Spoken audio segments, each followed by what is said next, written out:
Hello guys, welcome to my channel life with দিয়া। আমরা গেছিলাম ভদ্রেশ্বরের সম্প্রীতি মেলা, যেটি শুরু হয়েছিল ৩রা জানুয়ারি থেকে এবং চলবে 14ই জানুয়ারি পর্যন্ত।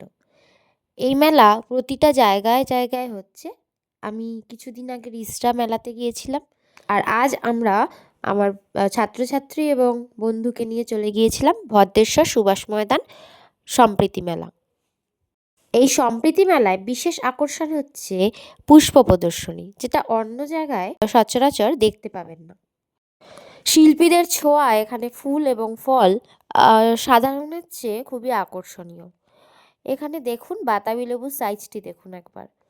টমেটো, বাতাবি লেবু, বেগুন, আর কুমড়ো, লাউ, ক্যাপসিকাম, সিম, পেঁপে, স্কোয়াশ, আরও কত কী। এবং সাইজগুলো একবার দেখুন, যেগুলো সাধারণত আপনি দেখতে পাবেন না। শিল্পীদের কঠোর পরিশ্রম এবং ভালোবাসায় এগুলো সযত্নে এতটা পুষ্ট হয়েছে। এবং প্রতিজন শিল্পীকে কিন্তু এখানে দেখুন পুরস্কার দেওয়া হয়েছে। প্রতিজন শিল্পীকে এখানে পুরস্কার দিয়ে তাদেরকে সম্মান দেওয়া হয়েছে। তাদের এই যে কঠোর পরিশ্রম, এই গাছগুলো কিন্তু একদিনে বেড়ে ওঠার নয়, এগুলোর জন্য দীর্ঘদিনের যত্ন এবং পরিচর্যা লাগে। এছাড়া দেখুন ডালিয়া, এগুলো জায়েন্ট ডালিয়াগুলো দেখুন কতটা বড়।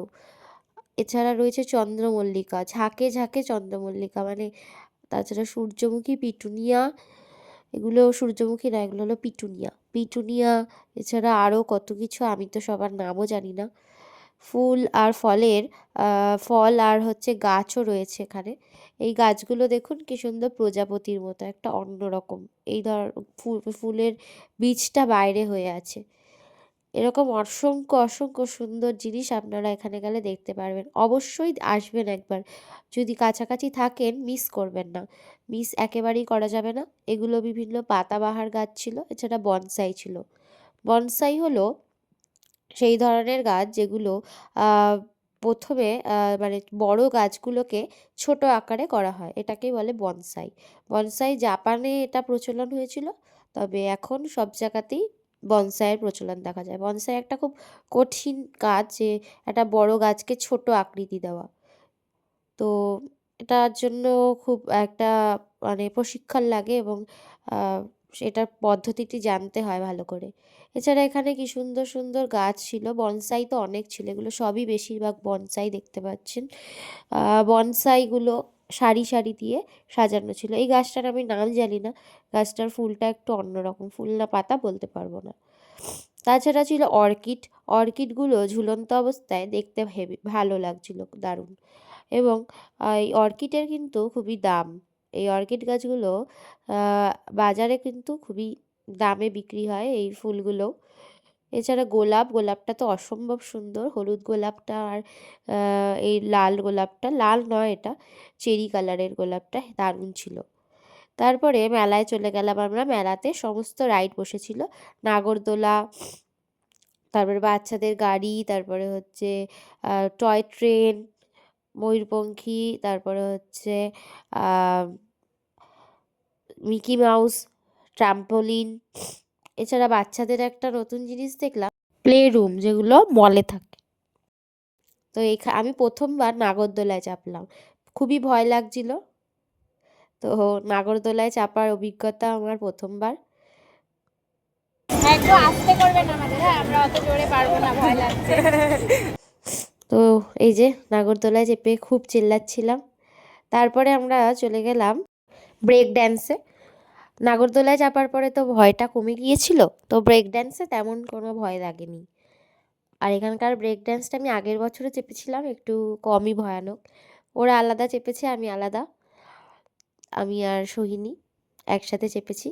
তো এই ঘুরে চলেছি, খুব ভালো লাগছিল, চেল্লাচ্ছিলাম দুজনেই। প্রদীপটা নিচ্ছি।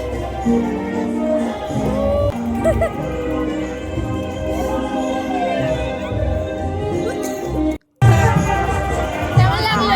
অত মজা হয়নি।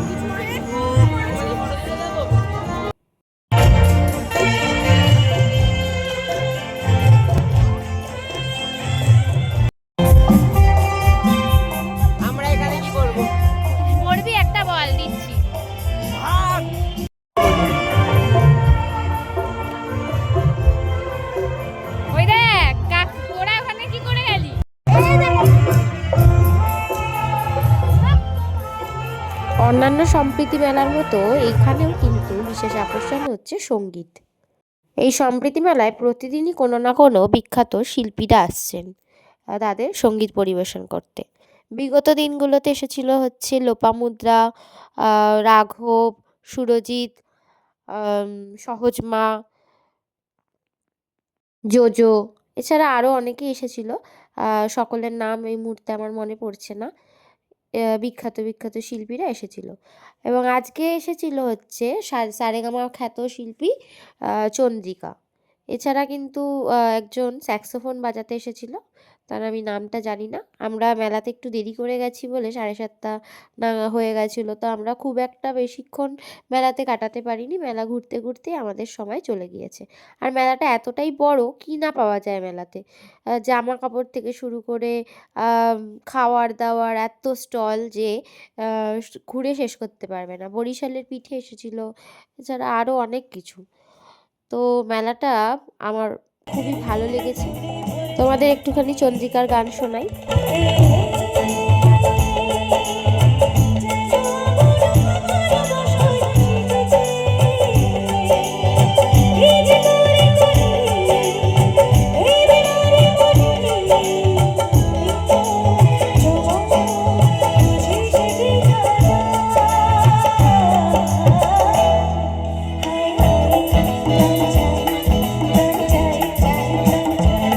আমরা সম্প্রীতি মেলায় এসেছি, ভদ্রেশ্বর সম্প্রীতি মেলায়।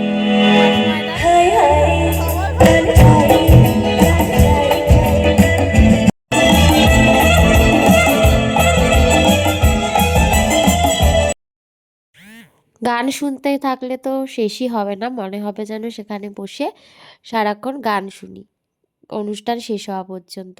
তবে তার উপায় ছিল না, আমাদের বাড়ি ফিরতে হতো। খিদেও পেয়েছিল অল্প অল্প, তো এই ঠান্ডায় রোলের চেয়ে ভালো কিছু দেখলাম না। মোমো খাওয়ার ইচ্ছা ছিল, সে না হয় রোলই খেলাম।